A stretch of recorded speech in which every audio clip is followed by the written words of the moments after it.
Hello student, welcome to creative tuition. Student video लेकर आए हैं वो है MPSC 03 और जो बुक का नाम है वो पश्चिमी राजनीतिक चिंतन। इसका जो चैप्टर है 9 चैप्टर एंड मड वर्क जो है उनके ऊपर क्वेश्चन आता है कि वर्क जो है उनका राजनीतिक जीवन कैसा रहा और प्राकृतिक अधिकारों के बारे में क्या बताया, धर्म के बारे में क्या बताया। तो कई तरीके से क्वेश्चन आते हैं। मैं आपको क्वेश्चन भी बताऊंगा किस तरीके से आते हैं और इसमें मैं जितने पॉइंट लेकर आया हूँ सारे टॉपिक आपको इसके अंदर मिलेंगे और शॉर्ट तरीके से समझाऊंगा। तो स्टार्ट करने से पहले यदि आप इस चैनल पर नए हो और आपने भी अभी तक चैनल को सब्सक्राइब नहीं किया है तो प्लीज़ चैनल को सब्सक्राइब करें और बेल आइकन का बटन भी दबाएं ताकि जो भी वीडियो आते हैं उसके नोटिफिकेशन आपके पास जल्द से जल्द पहुँच सके। तो स्टार्ट करते हैं। जो बर्ग जो है, पहले बर्ग के बारे में आपको बता देता हूँ मैं। बर्ग जो है डबलिन में पैदा हुए और वह एक लेखक और राजनीतिक सिद्धांतवादी और दार्शनिक भी थे। तो ये आपको सबसे मेन लिखना है और बहुत ही इंपॉर्टेंट है लाइन लिखना। और इसके बाद जो है उनके बारे में आता है तो वो लिखेंगे बर्ग धर्म प्राण व्यक्ति था। ये आपको सबसे मेन लिखना है कि जो है बर्ग जो है धर्म प्राण व्यक्ति था जिसका इंग्लैंड के चर्च में पूर्ण विश्वास था। तो ये चर्च में पूर्ण विश्वास था, ये आपको लिखना है। नेक्स्ट आके वर्ग समाज में शिष्टाचार के साथ सद्गुणों को रेखांकित करने और धार्मिक स्थिरता और राज्य की भलाई के लिए संस्थानों के महत्व का समर्थन करता था। तो ये आपको इसमें लिखना है कि वो किस चीज़ का समर्थन करता था। तो मैंने अभी तक आपको 2 पॉइंट बताए हैं कि बर्क जो है कहाँ पर पैदा हुए और वो कौन थे, तो मैंने आपको इसमें बताया। नेक्स्ट में सेकंड पॉइंट बताया मैंने कि बर्क समाज के शिष्टाचार के साथ सद्गुणों को रेखांकित करने और धार्मिक स्थिरता और राज्य की भलाई के लिए संस्थानों का महत्व का समर्थन करते थे। इसके अलावा वर्ग जो है प्रत्येक क्षेत्र में धार्मिक भावना महत्व स्वीकार करता था और राजनीति को भी वह धर्मों में से मिलाता था। ये आपको लिखना ही है। इसके बाद आप लिख सकते हैं, एक्सप्लेन कर सकते हैं कि उसकी मान्यता थी कि धार्मिक भावना से ही कोई व्यक्ति अच्छा नागरिक नहीं बन सकता। धर्म भावना समाज के लिए उसी प्रकार आवश्यक है जिस प्रकार न्याय और व्यवहार कुशलता और धर्म का भावनात्मक अनुराग मानवीय व्यापारों के सौम्यता को स्थिरता प्रदान करता है। तो ये आपको पॉइंट लिखना ही है, बहुत इंपॉर्टेंट है। नेक्स्ट आगे जो वर्ग जो कहते हैं वो कहते हैं वर्ग ने अनिश्वरवादियों से तब तक झगड़ा नहीं किया जा सकता जब तक उन्हें सबके सामने धर्म का पर आक्रमण नहीं किया या उसे तहस नहस करने का प्रयास नहीं किया। तो ये सबसे बड़ा विचार उन्होंने रखा है कि वर्ग ने अनिश्वरवादियों से तब तक झगड़ा नहीं किया जब तक उन्होंने सबके सामने धर्म का आक्रमण नहीं किया। मतलब जब तक उन्होंने धर्म पर आक्रमण नहीं किया तब तक उन्होंने उनको एक तरीके जवाब नहीं दिया, उसी तरह नहीं करने का प्रयास नहीं किया। ये उन्होंने एक तरीके विचार कहे। तो ये क्वेश्चन एक तरीके से जो आता है वो आता है धर्म और सहिष्णुता पर एंड मड वर्ग के विचार। तो धर्म के ऊपर विचार आते हैं। तो मैंने जितने पॉइंट बताए वो धर्म के ऊपर थे। अब आते हैं कि वर्ग की क्रांति जो है बहुत इंपॉर्टेंट है कि वर्ग की क्रांति जो है कहाँ से स्टार्ट हुई थी। तो वर्ग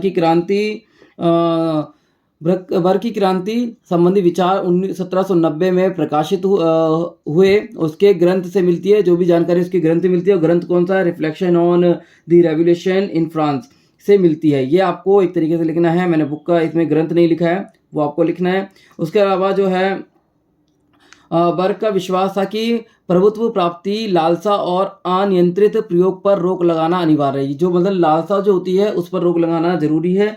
ये उन्होंने अपने विचार रखे। नेक्स्ट, वर्ग को क्रांतिकारियों के साथ कार्य बड़े और कष्ट कर लगे और उसका कोमल हृदय फ्रांसीसी आतंकवादियों के कारनामों से कांप उठा था। और उसने फ्रेंच क्रांतिकारियों को आक्रमणकारी, हिंसक और दुष्ट और आचरणहीन और तक कह डाला था। मतलब कि जो आक्रमणकारी थे उनको आचरणहीन कह डाला था। उसके अलावा आप लिख सकते हैं कि फ्रांस की राज्य क्रांति उसे एक विनाशकारी दानव के समान प्रतीत हुई जो चारों ओर अराजकता और अमानवीयता का प्रसार कर रही थी। इसके अलावा भी आप पॉइंट लिख सकते हैं। आगे लिख सकते हैं यह क्रांति राजतंत्र और अभिजातंत्र के नाश पर तुली हुई थी और इस प्रकार समस्त भूतकालीन संस्कृति से संघर्ष कर रही थी और ध्वंस ना की का निर्माण ही और इसका मूल उद्देश्य हो गया था। चर्च के साथ भी क्रांति ने छेड़छाड़ की थी और इस प्रकार क्रांति अनिश्वरवाद की ओर बढ़ रही थी।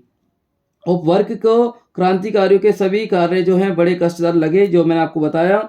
वर्ग ने दृढ़ मत प्रकट किया और इस सदन में बैठकर पूर्व निर्दिष्ट बौद्धिक ढांचे पर नूतन समाज का निर्माण नहीं किया जा सकता और ये उन्होंने अपनी बात रखी।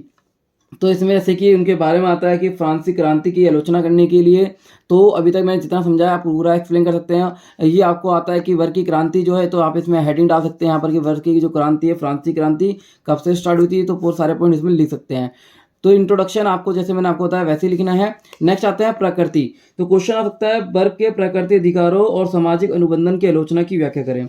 अब इसमें आता है वर्ग के अनुसार मानव स्वभाव से राजनीतिक होता है और राज्य से बाहर रहकर अपना जीवन व्यतीत कर सकता है। तो ये उन्होंने बताया कि वर्ग के अनुसार मानव स्वभाव से ही राजनीति होता है और राज्य से बाहर रहकर अपना जीवन व्यतीत कर सकता है। तो ये उन्होंने बात कही। उसके बाद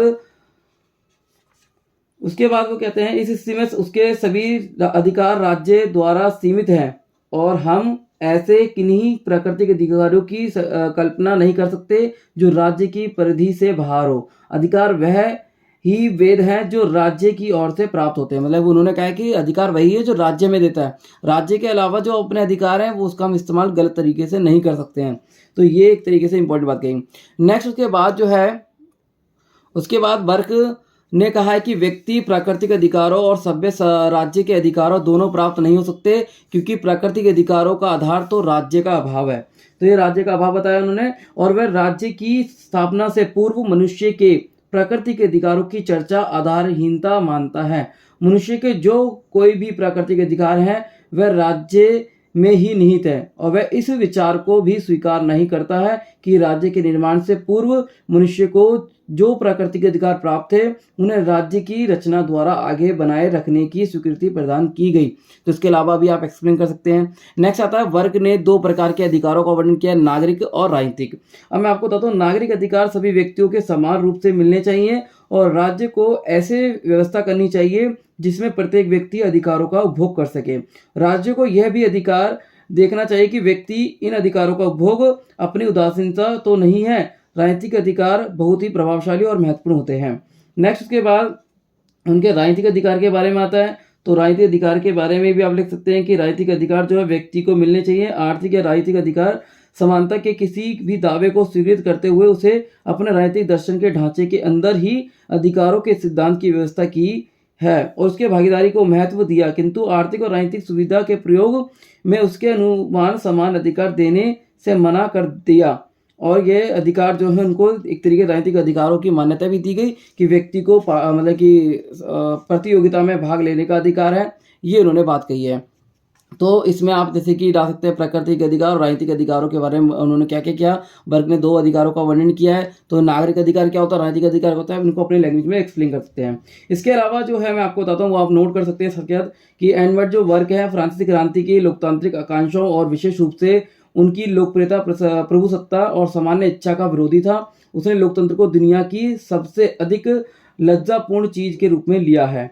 वर्ग का विश्वास था कि चुनाव मताधिकार देने वाले नागरिकों को अपने ऊपर शासन करने के लिए कुलीन वर्ग के किसी बुद्धिमान व्यक्ति को चुनने का अवसर प्रदान करता है। वर्ग के अनुसार भी समाज में असमानता को स्वाभाविक और अपरिहार्य माना गया है और वर्ग के अनुसार सरकार सामान्य इच्छा पर आधारित ना होकर बुद्धिमानी पर आधारित होनी चाहिए। वर्ग मानता है कि राजनीतिक प्रतिनिधि एक हितों का प्रतिनिधि है और हित का लक्ष्य होता है कि वो अपने लक्ष्यों का किस प्रकार प्राप्त कर सके। तो ये उनके एक तरीके से विचार हैं। तो इसके ऊपर क्वेश्चन ये भी आ सकता है कि वर्ग के नागरिक और लोकतंत्र पर विचार क्या हैं और प्राकृतिक अधिकार क्या है, तो उसमें आप मिक्स करके लिख सकते हैं।